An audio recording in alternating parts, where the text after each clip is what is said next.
ویزے passport سے داخلہ مشروط ہونے کے باعث کارگو ڈرائیورز کو سرحد پار کرنے کی اجازت نہیں ہے، جس کے نتیجے میں بارڈر کے دونوں جانب مال بردار گاڑیوں کی قطاریں لگی ہوئی ہیں۔ پھلوں، سبزیوں اور دیگر سامانوں سے بھری ہزاروں گاڑیاں 10 روز سے کھڑی ہیں۔ ٹرانسپورٹرز کا مطالبہ ہے کہ اسٹیکر ویزے کی سہولت بحال کی جائے۔ بارڈر کی بندش سے قومی خزانے کو یومیہ 68 کروڑ روپے سے زائد کا نقصان ہو رہا ہے۔ تاہم حکومت کا موقف ہے کہ ایک ملک سے دوسرے ملک میں داخلے کے لیے ویزے پاسپورٹ سے داخلہ مشروط ہونے کے باعث کارگو ڈرائیورز کو سرحد پار کرنے کی اجازت نہیں ہے، جس کے نتیجے میں بارڈر کے دونوں جانب مال بردار گاڑیوں کی قطاریں لگی ہوئی ہیں۔ پھلوں، سبزیوں اور دیگر سامان سے بھری ہزاروں گاڑیاں 10 روز سے کھڑی ہیں۔ ٹرانسپورٹرز کا مطالبہ ہے کہ اسٹیکر ویزے کی سہولت بحال کی جائے۔ بارڈر کی بندش سے قومی خزانے کو یومیہ 68 کروڑ روپے سے زائد کا نقصان ہو رہا ہے۔ تاہم حکومت کا موقف ہے کہ ایک ملک سے دوسرے ملک میں داخلے کے لیے ویزا اور دیگر دستاویزات کا ہونا ضروری ہے۔ حکومت ویزا کی پابندی پر عمل درآمد کروائے گی۔ بھارتی ریاست چھتیس گڑھ میں نکسل علیحدگی پسندوں سے مقابلے کے دوران بھارتی فوج کی فائرنگ سے 2 خواتین اور ایک بچہ جاں بحق ہو گیا۔ کشمیر میڈیا کے مطابق بھارتی ریاست چھتیس گڑھ کے علاقے بیجاپور میں بھارتی فوجیوں کے ہاتھوں 2 خواتین اور ایک بچہ مارے گئے۔ علاقے میں بھارتی فوج نے علیحدگی پسندوں کے خلاف سرچ آپریشن کیا، جس پر ماؤ باغیوں نے شدید مزاحمت کی۔ آپریشن میں بھارتی فوج اور علیحدگی پسندوں کے درمیان فائرنگ کے تبادلے میں بھارتی فوج کو جان بچانے کے لیے پیچھے ہٹنا پڑا۔ چاروں طرف سے گھیرے جانے پر بھارتی فوج نے اندھا دھند فائرنگ شروع کر دی، جس کے نتیجے میں 2 خواتین اور ایک بچہ ہلاک ہو گئے۔ اس ہزیمت کو چھپانے کے لیے بھارتی فوج نے واقعہ کو باغیوں کے خلاف کارروائی قرار دے دیا۔ بھارتی وزیر اعظم نریندر مودی نے ایودھیا میں رام مندر کا افتتاح کر دیا۔ بابری مسجد کو شہید کرنے کے بعد مندر کی تعمیر کی گئی ہے۔ بھارتی انتہا پسند وزیر اعظم نریندر مودی نے ایودھیا میں رام مندر کا افتتاح کر دیا۔ مندر کی تعمیر بابری مسجد کو شہید کر کے کی گئی ہے۔ سینکڑوں سال قدیم تاریخی بابری مسجد پر انتہا پسند ہندوؤں نے رام مندر ہونے کا دعویٰ کیا تھا۔ 1992 میں اس جھوٹے دعوے پر ہندو بلوائیوں نے بابری مسجد کو شہید کر دیا تھا۔ اسی مقام پر مندر کی تعمیر کی گئی ہے، جس کا افتتاح سیکولر بھارت کے دعوے دار نریندر مودی نے کر کے یہ واضح کر دیا ہے کہ بھارت ایک انتہا پسند ہندو ریاست بن چکا ہے، جبکہ حزب اختلاف کی جماعتوں کا کہنا ہے کہ انتخابات سے قبل رام مندر کا افتتاح سیاسی چال بازی ہے۔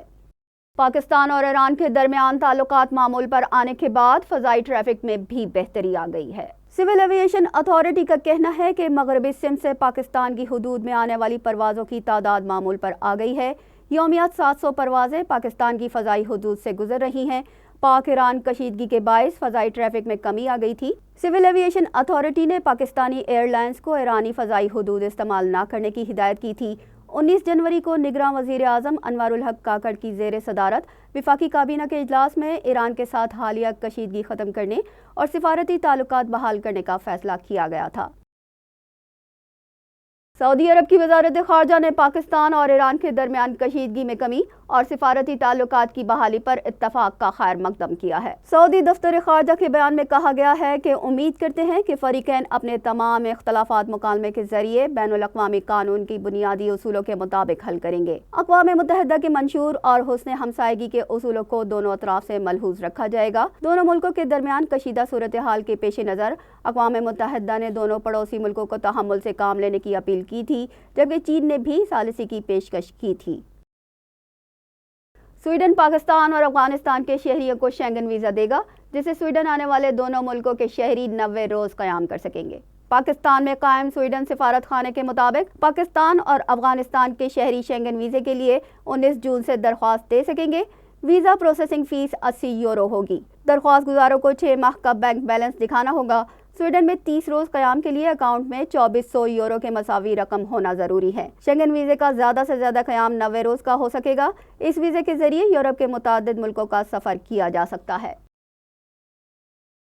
ایڈیشنل سیکریٹری خارجہ کا کہنا ہے کہ مسئلہ کشمیر عوامی امنگوں کے مطابق حل کیا جائے، بین الاقوامی تعاون سے ہی چیلنجز پر قابو پایا جا سکتا ہے۔ یوگینڈا کے دارالحکومت کمپالا میں غیر وابستہ تحریک کے 19ویں سربراہی اجلاس میں ایڈیشنل سیکریٹری خارجہ سید حیدر شاہ نے کہا کہ مسئلہ کشمیر سلامتی کونسل کی قراردادوں کے مطابق حل ہونا چاہیے۔ پائیدار امن کے لیے بین الاقوامی تنازعات کا حل ضروری ہے۔ ترقی پذیر ملکوں میں مالیات، تجارت اور ٹیکنالوجی کے فروغ کے لیے تنظیم کا تعاون انتہائی اہمیت کا حامل ہوگا۔ غیر وابستہ تحریک کے ساتھ پاکستان کا پختہ عزم ہے کہ تنظیم کے اصولوں، مساوات، تعاون اور سب کی بھلائی کے لیے جاری کوششوں کا ساتھ دیتے رہیں گے۔ رات گئے خان یونس میں طیاروں کے ذریعے بمباری سے بچوں سمیت 10 فلسطینی شہید کر دیے گئے جبکہ درجنوں زخمی ہو گئے۔ 24 گھنٹوں میں 178 فلسطینی وحشیانہ حملوں کی زد میں آ کر شہید ہوئے۔ عرب میڈیا رپورٹس کے مطابق رات گئے خان یونس کے اطراف شدید بمباری کی گئی۔ فلسطینی محکمہ صحت کے حکام نے بتایا کہ اسرائیلی فضائی حملوں سے نصیر ہسپتال کے قریب رہائشی عمارت میں آگ لگ گئی جس کی وجہ سے شہریوں کو دوسری جگہ منتقل ہونا پڑا۔ 7 اکتوبر سے غزہ پر حملوں میں کم از کم 25,105 افراد شہید اور 62,681 زخمی ہو چکے ہیں۔ اسرائیلی وزیر اعظم نتن یاہو نے غزہ میں قیدیوں کی رہائی کے بدلے جنگ بندی کی حماس کی شرائط کو مسترد کر دیا۔ کہا کہ قیدیوں کی رہائی کے بدلے جنگ روکنے کی تجویز قبول نہیں ہے۔ نتن یاہو نے کہا کہ حماس نے تمام یرغمالیوں کے بدلے میں اسرائیل کے ساتھ جنگ بندی کی جو تجویز پیش کی ہے اس میں جنگ روکنے اور تمام اسرائیلی فوجیوں کے غزہ سے انخلاء کی شرط رکھی گئی ہے، اور اگر ہم اس شرط کو قبول کر لیتے ہیں تو اس سے اسرائیل کی سلامتی کو خطرہ لاحق ہے۔ جب تک غزہ میں حماس کی حکومت موجود ہے اس وقت تک اسرائیل کی سلامتی خطرے میں رہے گی، اس لیے ہم نے حماس کی طرف سے پیش کردہ تمام شرائط کو مسترد کر دیا ہے۔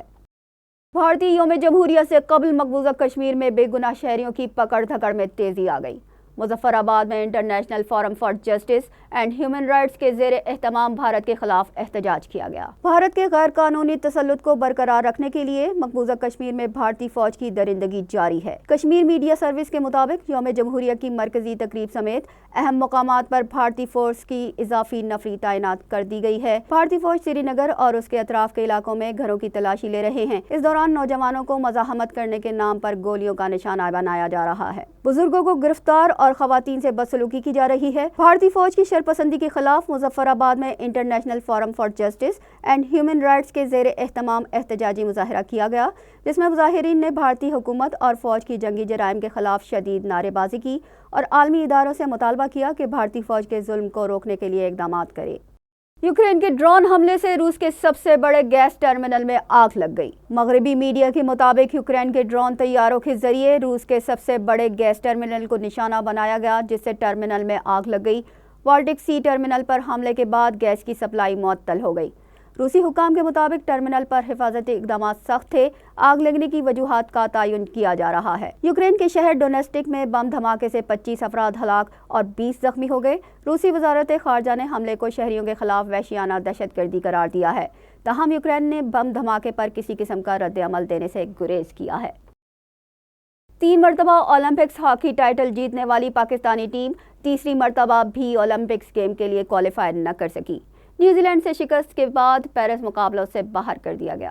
مسقط میں کھیلے جانے والے اولمپک کوالیفائر میچز میں پاکستانی ٹیم کی کارکردگی مایوس کن رہی۔ انگلینڈ سے شکست اور ملائیشیا کے خلاف میچ برابر کرنے والی گرین سائیڈ نے چین کے خلاف واحد کامیابی حاصل کی۔ تیسری اور چوتھی پوزیشن کے لیے نیوزی لینڈ کے خلاف کھیلے جانے والے میچ میں شکست نے پاکستان کو اولمپک مقابلوں سے باہر کر دیا۔ متنازع گول کے بارے میں ٹیم کی کوچ شہناز شیخ نے کہا کہ ٹی وی امپائر سے رجوع کیا گیا لیکن انہوں نے کیمرہ نہ ہونے کو بنیاد بنا کر گول درست قرار دے دیا۔ ٹورنامنٹ ڈائریکٹر سے شکوہ کیا تو انہوں نے بھی معذرت کر لی۔ نیوزی لینڈ سے ڈائریکٹر کا انتخاب بھی جانبداری کے زمرے میں آتا ہے۔ پاکستان نیوزی لینڈ کے خلاف T20 سیریز میں وائٹ واش سے بچ گیا۔ آخری میچ میں نیوزی لینڈ کو 42 رن سے شکست دے دی۔ پاکستان نے نیوزی لینڈ کو 5ویں T20 میچ میں 42 رن سے شکست دے دی۔ کرائسٹ چرچ میں میزبان ٹیم پاکستان کے 134 رنز کے جواب میں 92 رنز پر ڈھیر ہو گئی۔ افتخار احمد نے 3 جبکہ شاہین شاہ آفریدی اور محمد نواز نے 2 وکٹیں حاصل کی۔ 5 میچز کی سیریز 4-1 سے کیوی ٹیم کے نام رہی۔ اس کے ساتھ ہی نیوز بلیٹن اپنے اختتام کو پہنچا۔ ہمیں دیجیے اجازت۔ اللہ نگہبان۔